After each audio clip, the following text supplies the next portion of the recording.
Olá, meu nome é Robélia Finiano e na nossa videoaula de hoje vamos continuar falando da Lei número 6.938 de 81, que trata da Política Nacional de Meio Ambiente.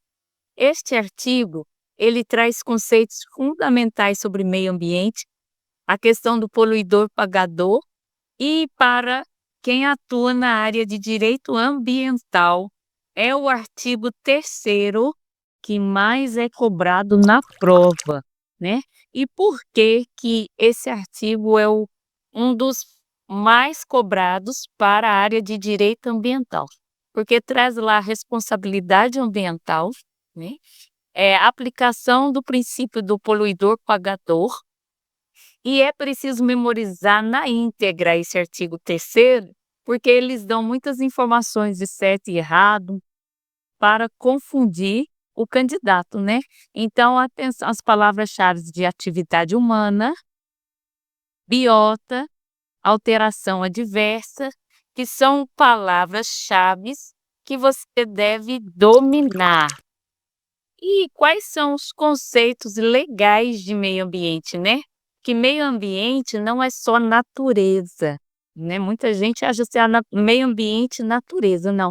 Ela é um conjunto, um sistêmico de interação, né, da natureza com o homem e de condições legais ligadas à influência que um exerce sobre o outro e principalmente do homem sobre a natureza, e que pode causar alterações adversas, ok? Alterações positivas, beleza. Alterações adversas na área de química, física ou biológica do sistema é que essa política traz como uma forma de prevenção, ok? Então, uma das pegadinhas da prova já é essa, que meio ambiente não é só natureza.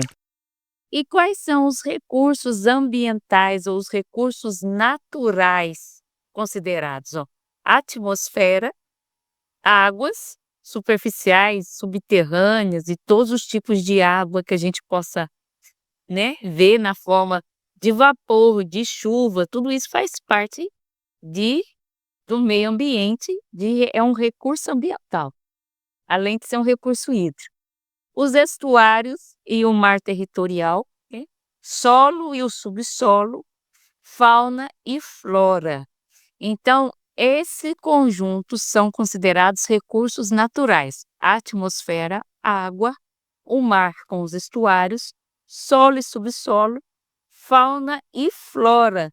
Então, muitas vezes, eles trazem questões ligadas só à fauna e flora, não ambiente. Meio ambiente é a interação do homem com esses recursos todos. E o que é degradação? Que é o inciso 2 do artigo. É uma alteração adversa, né? Então, a gente precisa saber quais eram as características daquele ambiente e essa alteração que um ser humano, né, uma instituição, um CPF ou um CNPJ, se essa alteração que ele causou um dano irreversível ou não, causou um dano temporário ou permanente. Então, é preciso muita atenção com a palavra degradação. Toda poluição é degradação. Toda poluição é degradação. Nem toda degradação é poluição. E por que nem toda degradação é poluição? Porque os fenômenos naturais não configuram poluição. Então, por exemplo, caiu um raio na floresta e a floresta pegou fogo. Isso não é considerado poluição, é considerado degradação. Agora foi o sujeito e colocou fogo na floresta. Isso é considerada poluição. Então, a poluição é uma das formas de degradação da qualidade ambiental e ela está diretamente associada à ação humana. ok? Então, cai muito isso na prova, diferença de degradação da qualidade ambiental com a questão da poluição ambiental. Então, lembre-se que a poluição é associada à ação humana e para que ele seja depois cobrado por isso, é outra lei e outra política, que é a de crimes ambientais, que a gente já estudou aqui, ok? Então, nós não vamos falar aqui sobre essa questão de penalidades mais, só vamos tratar dos conceitos gerais, né? As diretrizes da Política Nacional de Meio Ambiente. E aí, quais são os impactos sociais que a poluição causa? A poluição pode prejudicar a saúde, pode colocar em risco a segurança e o bem-estar da população, né? E pode criar ambientes adversos às atividades sociais. Por exemplo, houve derramamento de um poluente na água, prejudicou atividades dos pescadores. Então, também, além de ser social, tem também atividades econômicas que podem ser prejudicadas. Então, basta uma hipótese para se caracterizar a poluição. Por exemplo, então, houve derramamento de poluente em um rio, mas ninguém pesca lá, não houve prejuízos econômicos, mas colocou em risco a saúde da comunidade lá na frente que capta a água desse rio. Então, basta uma única hipótese para já se caracterizar poluição. E a poluição da biota, estéticas e padrões. Também é considerada poluição aquilo que afeta desfavoravelmente a biota, né? E essa poluição ela pode ser estética, sanitárias, do meio ambiente. Então, por exemplo, colocou-se um gerador eólico no ambiente de aves. Essa mudança na estética é causada, é configurada uma poluição desfavorável, ok? Em termos de estética, porque essa torre atrapalha o deslocamento dos pássaros. É lógico que há poluições que podem ser e devem ser mitigadas, tá certo? Por isso aí a importância de estudos ambientais que a gente vai tratar mais na frente e que essa política também traz, né? Estudos de impacto ambiental, relatórios de impacto ambiental de formas a mitigar esses impactos. Agora, também ocorre lançamentos de matéria orgânica, às vezes em desacordo com padrões ambientais. Gente, toda ação humana, um empreendimento criado pelo homem, dificilmente ele vai ter algum impacto ambiental, tá certo? Então, só que esse impacto ele tem que ser mensurado e mitigado. E as licenças ambientais, as autorizações ambientais trazem isso por escrito. Então, a poluição, existe um certo grau de poluição aceitável, ok? Aceitável. Mas a lei, ela traz tanto essa questão do aceitável como a questão do inaceitável. O que é inaceitável é quando a pessoa polui sem nenhuma autorização, nenhuma licença, nenhum acompanhamento.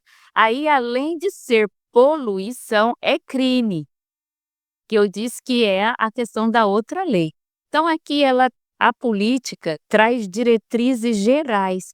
Não é porque uma pessoa lança efluente, né, com um certo grau de tratamento, né, numa certa classe, no rio, com uma outorga, ou seja, uma água poluída, né, mas dentro dos padrões permitido pela legislação que ela, né, tratou ao máximo, é que ela é considerada, ela não deixa de ser considerada uma poluidora em termos conceituais da lei, ok? Termos conceituais da lei. Por isso que a poluição na política, ela envolve não só a natureza em si, mas essa interação do homem com a natureza. Bem, então cai muito na prova essa questão da poluição estética visual, que também é uma poluição ambiental, ok? Como eu disse, algumas poluições, elas são permitidas por lei dentro de uma análise criteriosa. Outras, né, provocadas sem licença, sem acompanhamento, deixa de ser só poluição para ser crime. Então, o poluidor e os recursos naturais. Quem responde o que é protegido? Quem pode ser configurado poluidor? Pessoa física e jurídica, CPF e CNPJ, e de direito público ou privado. E a responsabilidade pode ser direta ou indireta. Uma pegadinha muito dessa prova é sobre a questão do Estado. O Estado pode ser, sim, considerado um poluidor.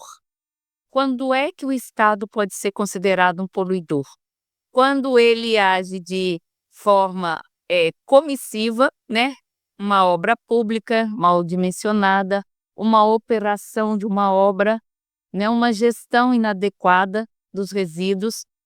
Quando ele deixa de agir por omissão, deixou de fiscalizar um empreendimento que foi instalado, que depois veio e causou um grande dano, né? Então, o poder público responde da mesma forma que o poluidor privado, ok? Essa questão é uma regra de ouro aí, que o poder público pode ser, sim, considerado, né, um poluidor e ter a obrigação de recuperar e indenizar pelo dano. E isso, às vezes, independe da culpa, né? Independe de ser, por exemplo, um pneu estourou e o caminhão despejou o resíduo no rio, né? Estourou porque a estrada estava em más condições. Independe de haver culpa ou não, a responsabilidade e a obrigação de recuperar e indenizar pelo dano existe tanto para pessoa física e jurídica, tanto para o privado como o público. Então, a administração pública não está imune à responsabilidade ambiental. Então, a poluição cai muito na política nacional de meio ambiente ligada, né, questões ligadas à poluição em provas de concurso público. Então, esse artigo 3º trata dessa poluição. O artigo 9º trata dos controles, né, dos instrumentos do controle, e a política combina o evitar o dano com regular a atividade humana. Não que a atividade humana vai ser proibida, ela vai ser regulada pela lei. Então, ela não trata só da preservação ambiental, ela trata diretamente, né, desse controle da poluição. Visa preservar o dano, controlar a poluição e regular o uso dos recursos ambientais. Obrigada pela sua atenção. Nós continuaremos falando da Política Nacional de Meio Ambiente, que é uma política que você que atua na área ambiental deve dominar. Obrigada da atenção.